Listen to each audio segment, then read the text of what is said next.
Hi, I'm Indra, and I'd like to welcome you to the Messy Middle Matters, where my friends and I explore all the twists, turns, and challenges that arise in the messy middle of work.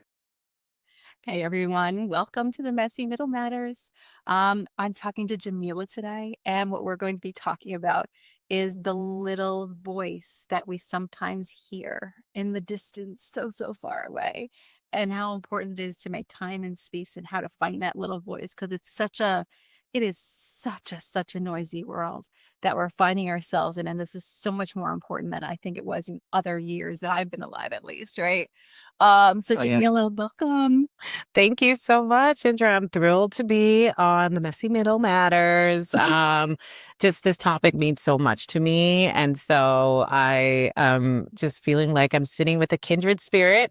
So excited to be here. Yeah. So why don't you tell everybody a little bit about yourself? Yeah. Yeah. Tell us about you, your messy middle, and what's going on now. Oh man, lots of messiness, lots of evolution, which is all good. But I'm the founder of Unpopular Decisions. It's a media and community platform centered on the moments where we choose courage over conformity. And so it's all about the types of big, hairy life decisions where we have to go against the grain and kind of fight through the doubt. So I think this is a wonderful moment for me. I'm stepping into my entrepreneurial journey after having been on Wall Street and in tech for, almost 2 decades. Yeah. So, just really learning how to show up in the world in a whole different way. Yeah, and I love the fact that we're having this conversation now because when you're faced with those big unpopular decisions, it's that little voice you've got to lean on. Mhm. She's the one, he's the one, they're the one that is the one that's pointing you toward your North Star. And it's your own North Star, not someone else's. Right, right. And that's the hard part is we're kind of taught so much to prioritize the voices or the needs of others, our responsibility to our teams, to family, to community, which are all incredibly important. And this is not about completely becoming a misanthrope or an isolationist, but it is about the fact that even in that space, it's still our responsibility to build a life that we love and that we can really thrive within. And that's actually the best way that you can serve your family and your community is really being your true self and taking care of yourself by having that alignment. Yeah. And so let's talk about the noise. Let's talk about the noise and all the identities and all the costumes that you put on to fit into all the environments. There's the corporate self that we all I was thinking of like I'm putting on this outfit for being my corporate self, or there's the sibling self or the child self or the I'm commuting in New York self, or I'm trying to navigate this really loud world that we're finding ourselves in, which is it's loud physically, mentally, emotionally, spiritually, every level. It's just so loud, and in these really loud environments it's so hard. It is so hard to hear the little voice through all the noise. Yeah, well, I do love the commuting through New York identity. Like, I just put on like the best music that gives me so much confidence and you're walking down the street. So that one's a really fun one. It's got its own playlist. Yeah, its own playlist, 100%. But more broadly, this idea of identities is so important to be able to listen to your inner voice, because your inner voice is really the through line that kind of ties all of these choices that you've made, that all these identities that you hold together. And it's actually been resonating with me so much. I recently was writing about my own experience of helping my mom clear out her garage. She's moving to Florida, as moms do. And we found old photos of myself from when I was 7, 8 years old. And it just struck me that I had recently done a photo shoot for my new business, and like you could put some of these poses side by side with each other. Like, it was so funny to see how my true self has just always been there, and it's shown up in these different iterations. Now I have more makeup and I have like maybe more loud clothing. But it's still the same person. And so I think those moments where your inner voice is trying to speak up and is tuning into, you know, who it's trying to guide you to become, oftentimes it's trying to guide you to really return to yourself, reclaim an identity that maybe through responsibility and adulthood and, corporate life, whatever it is that you kind of shed in order to fit in order to put on the mask that you had to. So I think it's so important to tune in because that's really trying to guide you back home to yourself. Okay. So many things are firing in my brain right now. The two things that I'm holding at the same time, or two loudest things I'm holding at the same time right now.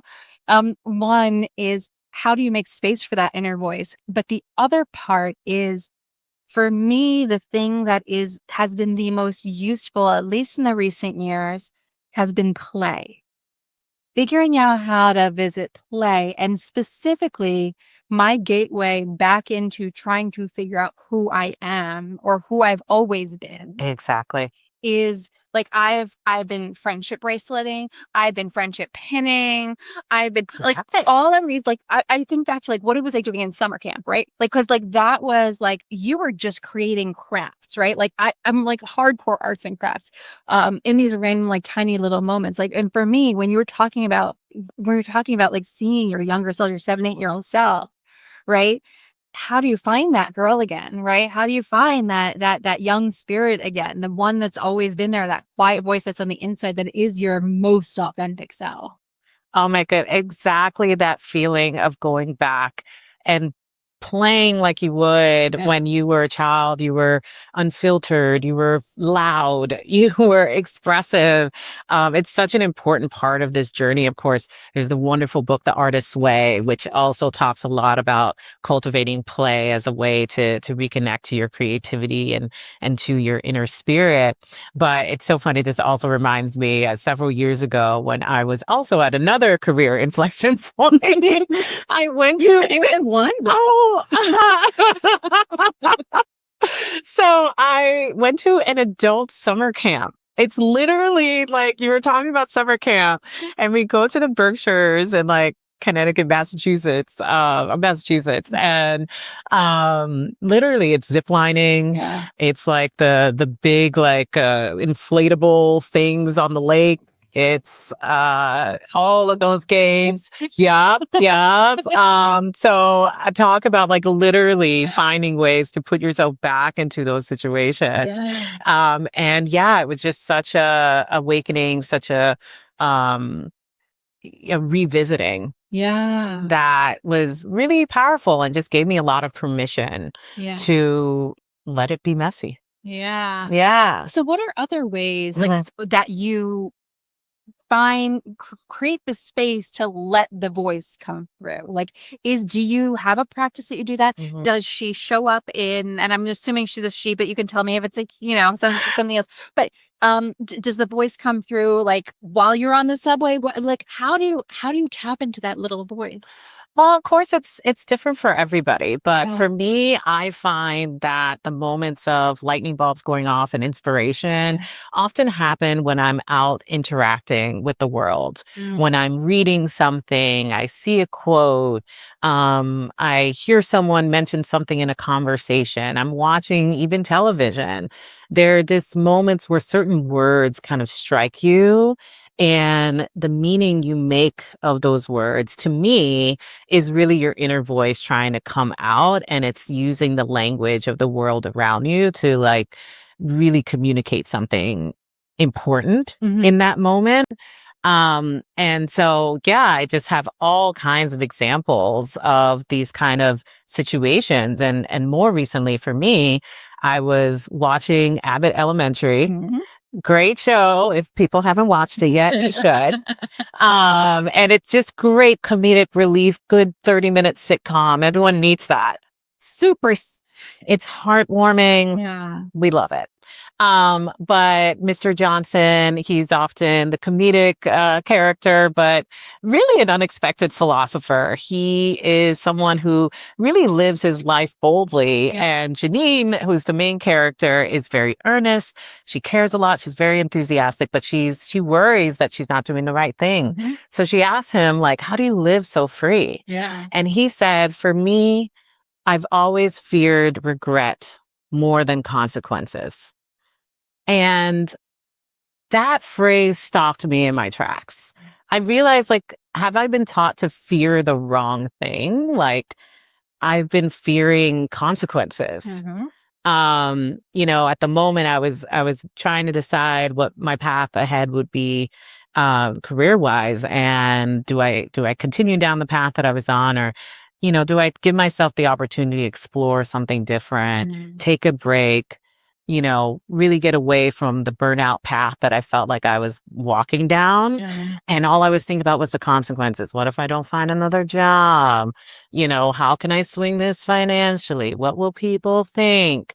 But when I reframed it to, instead of can I deal with the consequences of leaving, can I actually deal with the regret of staying and not giving myself the opportunity to explore something different? It completely changed the calculus for me. Okay. So what's coming to mind is like the visual image is the movie Inside Out and all the different little voices in your head. Right? There's the voice that's your true self, right? That is your North Star. That is your compass. That is your guiding force to getting to be the person that you ultimately were put on this earth to be, right? So like maybe a little too, but I'm just going to go with it. I'm going to lean into this. And then there's the, like, are you sure? Like, but there's the you shoulds. You should do this and you should do that. And you should, I actually have a sticker. I have to give it to you before you leave. Stop shooting me. Okay. I love that. Frustrated where people were telling me what I should be doing. I'm like, you stop shooting me. I've got enough voices. I don't need yours to. Right. But it's finding this, it's understanding which voice to listen to. Right. And what you talked about was the listening to the not regrets. Like, I'd rather try. Yeah. I'd rather try. Yeah. Well, it's still hard to parse out all those different voices. Because, you know, we get really good at, like, convincing ourselves not to do that. Our brains are really powerful. That's what's so protecting us. Yeah. Think about it. There's thousands and thousands and thousands of years of iteration that goes into our brain that's protecting us from the tiger, from the bear, from the whatever. Yeah. Right. Well, it reminds me, actually, another moment of inspiration. A leadership coach, she's of Mindful MBA, Shannon Demko. She recently told me that the difference between kind of the fear voice versus the inner voice is that the inner voice is quick. Yes, no. Hell yes, hell no. Right, left, you know, right, wrong. Those are very quick answers, but the fear voice does a lot of overthinking, rationalizing, long soliloquies that kind of, well, have you thought about this? Are you sure? Like, this could go wrong in this way, and this way, and this way. And you find that train of thought going on and on and on. That's usually your brain going into overtime to, like, protect you, to your point. And, really tuning into the inner voice. I think there was also an article like years ago, I think is blog. I forget what it's called, but he said, listen to the hell yes. And yeah, we could maybe link that in the show notes as well. But he said, listen to the hell yes. Like, and so many things were like, maybe. Yeah. I was talking to a friend of mine actually just the other day. And it's also listening to what your body says. Right? Because I think that immediate yes, no, that doesn't come from the brain. That comes from the body is like bought into, like, oh yeah, we're doing that. And like in your brain's like, wait, hold on, we're doing that. Okay, cool. Right. Because it comes from the body tells us what it is. I've yet to read the book, but it sits on my shelf as inspiration. The body keeps the score. Yes. Right. Because there's so much that we just it doesn't all happen in our brains. It doesn't all happen in our brains. Right. Yeah. Sometimes those moments, those pivotal moments of listening to your inner voice, I don't think you know that you're doing it until you're looking in the rearview mirror. So true. Right? Because if I think about the things that I've done, like I take all sorts of weird steps off of a cliff, right? Like just leaps of faith. I'm like, sometimes they're huge. Like the first big one that I remember is when I decided I was going to be a massage therapist, which nobody understood why I was doing it. I love Did it, loved it, left it for good reasons, but I don't regret it. But I was like, where did that come from? Right. But I don't regret that decision one bit. But I didn't recognize it as being as pivotal to who I am today until I was looking back at it in my rearview mirror, right? It was one of my like, what are you doing? Like, what? What, Indra? What are you doing? What are you doing right now? Yeah. Well, that reminds me, like, I had a reflection the other day of just how much easier it was to listen to our intuition when earlier in our careers and like earlier in life. But similarly, I had plenty of those types of stories too, where it was just like a flash idea. And like a week later, I was doing it. I signed up for the course. I da da da. And I'm like, man, did I just used to move fast? Like, and to your point, in retrospect, I'm like, I'm so glad I did that. I was really pulled by that through line of my inner voice and my inner identity. But I'm finding as I'm getting older, more responsibilities, more identities I'm attached to now.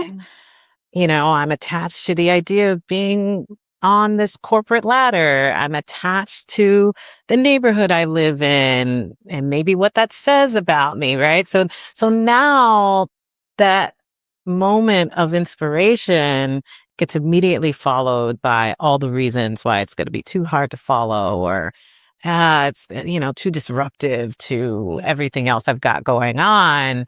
So I just feel like it's so important to kind of really go back to, like we talked about, go back to those times when you were just really unfiltered, listening to your intuition and say, okay, what was it about that moment that gave me the ability to like move so quickly and move so confidently in that new direction? And kind of maybe figure out if there's pieces of what's built up around you since then that you can shed. A phrase that's coming to mind has showed up a lot this week, is how comfort and safety are not coupled. Right? What feels safe, sometimes not safe. That like when people ask me, what do you mean by that? I usually talk about the frog being boiled example. That frog is having a great time in a hot tub until it's too late and it's cooked. Right? So like comfort was not safe for the frog. And I think that we lean into, because life gets so complex and we collect all these experiences that inform who we are. Really, let me go for the safe thing. Let me go for the comfortable thing. Let me or what's perceived as safe. Right. And we're just trying to survive. And so like if somebody hasn't listened to their voice, I don't want them to think that they're bad. There's no moral judgment here. Totally. That's totally fine, because there's different seasons of your life where you need different things. But just I think that as you get older, the comfort starts to not be safe anymore. Which is kind of why we do a loop again. We're like kind of looping back to like, on when did I feel in flow as a human, not in like a craft of the things that I do or, my hobbies or whatever it might be, but in flow with who I am, in alignment with who I am. And that's where, that second chapter or whatever chapter, but that new chapter start for you again. Well, I love this rebrand of the midlife crisis. It's not a crisis. We can just keep it. Yeah, no. But in exactly the sense of what you're saying, like there comes a point where you have kind of built up a bunch of aspects of your life to the point where hopefully you did get a little bit more comfortable. And there is that moment where the comfort starts to feel misaligned. Yeah. And to me, I'm like, what if that is actually quote unquote what people call the midlife crisis? It's actually the moment where you say, I've gotten too comfortable. And I need to rediscover, myself, rediscover meaning, reconnect to purpose. So don't everyone go buy a red sports car. That's not what I'm talking about, but that could be authentic choice. Maybe, but I think that the difference between like the midlife crisis of the 80s and 90s Yeah. is it was a blatant disregard for what anyone else, like how my actions impacted anyone else. When I'm in that red sports car and I don't care about my family and how it's going to impact our finances, Right. that's a crisis. Yes. I think that there is there's an acknowledgement and a pivot and I'll dare to say rebirth. I can't think of a better phrase, but there's a reigniting Right. and reunification Right. to self. That's very different. And I think they time themselves at the same place. And I happened to be talking to somebody about this, like a similar topic. And I said, yeah, I guess people used to call it a midlife crisis, but I don't feel like that phrase fits anymore. Right. And the person said to me, they're like, oh, and it needs to be clear. It was a cis white man who was roughly my age. And he said to me, he goes, oh, no, only men have midlife crises. Women figure stuff out. And I'm like, okay, cool. I like that rebrand. I'm like, I can't disagree with Exactly. And I'm like, that, I mean, I don't know if I would have said that out loud, but you said that out loud. Right. I will take that. Exactly. We will endorse. Please sign that one. But because I think it's different. I think it's different. And I think that the other thing is that the expectations of the societal expectations are different too. If you think about what like the boomer generation, the expectations, I still remember my mother telling me like once you turn 30, you can't have long hair. Like there as one example. And then the reason I'm sharing that one is the Golden Girls. There was that whole meme, like I don't know how 5-10 years ago, where people were putting on different hairstyles on the Golden Girls. They were 50. Yeah. They were 50 on the show, right? And that is not what 50 looks like today. Right. And people figure out it's the hairstyles. Right. Just change the hairstyles. Yeah. Stuck into like, I need to have the short hair because that's what we do at that age. Right? Well, it's also really important what you're kind of pointing to is just the fact that depending on your intersecting identities, your kind of permission structure in a way to maybe, access your inner voice and just do kind of things that are in alignment, it can be curtailed because you're constantly filtering what that inner voice is saying through, like I said earlier, the responsibility that you feel to your family, responsibility you feel to your community, responsibility you feel to represent your others who share your identities in a way that, you would feel proud of. Like I definitely have felt this pressure. As a Black woman in corporate America, there's kind of a measure of this is maybe what I want to do, but I'm also filtering it through the lens of, okay, well, how will this represent? How will this ultimately, showcase what Black women are capable of and, being that beacon maybe for others who want to join, my industry eventually. Yeah. So when you put those additional kind of lenses and filters on, it can create a distance between you and your inner voice. And so I've been actually really disheartened, but I shouldn't have been surprised, but positively surprised by how many people that I've met through building Unpopular Decisions, through, working and meeting the community that you've built around Messy Middle as well. How many people are women, eldest daughters, members of a diaspora? Like we can go on about the identity, LGBT, like all the different identities, because I do think leaving space for the imperfect journey is especially hard in those spaces because we're always taught to be twice as good. And so this is why these conversations are so important. I'm glad that you brought in intersectionality because I think that we need to, all of us need to be aware of it for different reasons, because one person's journey can't be someone else's for so many reasons in general. But this specifically, because not all of us have permission, I'll say, or the latitude, maybe that's a more graceful term.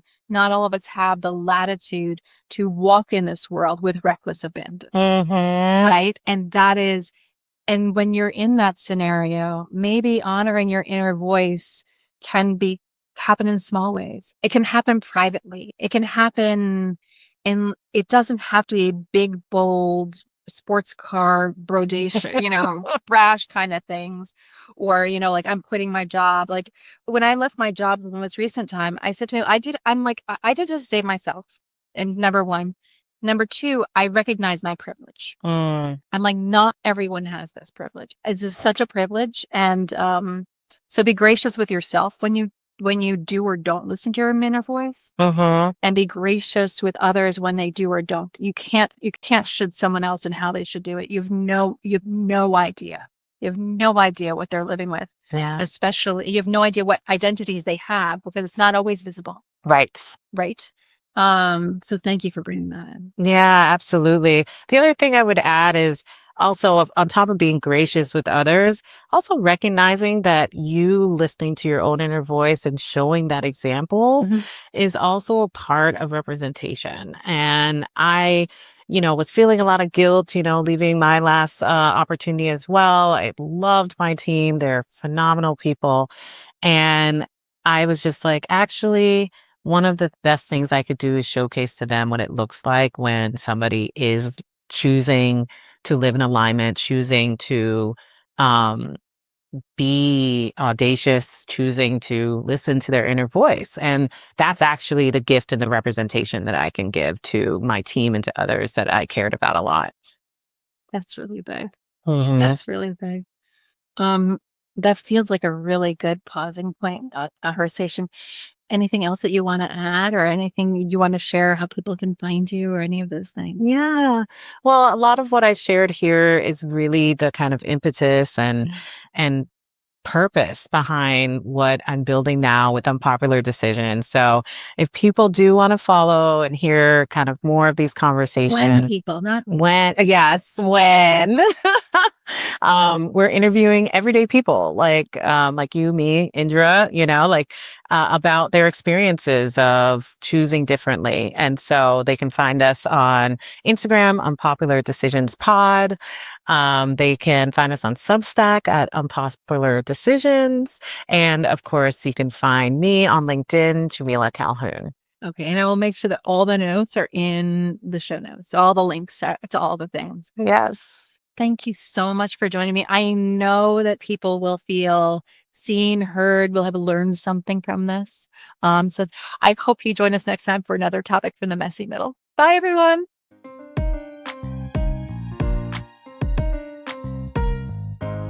Thanks for taking time with us in the messy middle. Word of mouth remains the most powerful way for people to find us. If this episode sparked something for you, we'd love it if you'd subscribe to the podcast on your favorite app, download a few episodes, and share it with someone else who's navigating the in-between. Do you have ideas for future episodes or topics you'd like us to explore? You can find our feedback form at themessymiddlematters.com or in the show notes. Thank you for joining us on this journey. This work is better when we do it together. Until next time.